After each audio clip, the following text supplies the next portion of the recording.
This one is also canonical. On the 560,687th day, give or take 2 months, God said, "My spirit will not abide humans forever, for they are flesh and weak. Their days shall be only 120 years. Approximately 55 years later, God visited Noah to break the news. He planned to destroy the earth and all of creation because he'd arbitrarily decided that people were evil and wicked, except for Noah, who he found favorable and blameless, quite without justification. God instructed Noah to build an ark with dimensions slightly smaller than a BC ferry for the purposes of housing 1 to 7 pairs of every animal in existence, enough food to feed all of them and replant the earth as well as his family.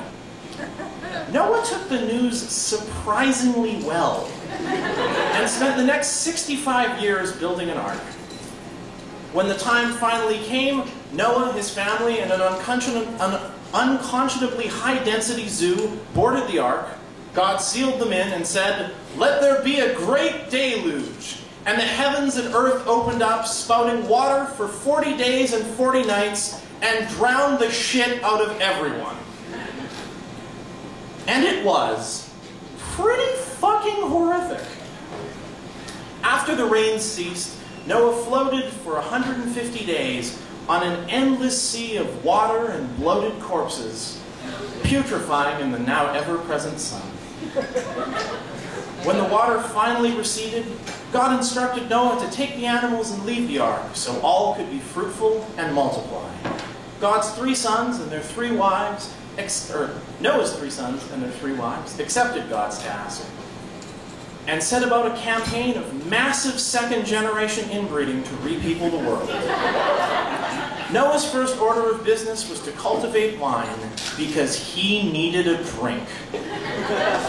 After the vineyards were planted and the wine flowed, rarely was there ever a time where Noah was known to not be shit-faced. During one of his benders, Noah fell asleep ass-naked in his tent and was seen by his son Ham, who went and told his brothers, who covered Noah with a garment.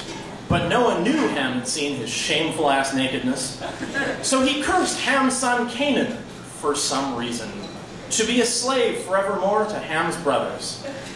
All of them were fruitful and multiplied and lived happily for many years, except of course Canaan, who was a slave to his uncles because his grandfather was an abusive alcoholic with a very severe case of PTSD. Noah lived for 350 years after the flood, at which point he died, likely of causes related to alcoholism.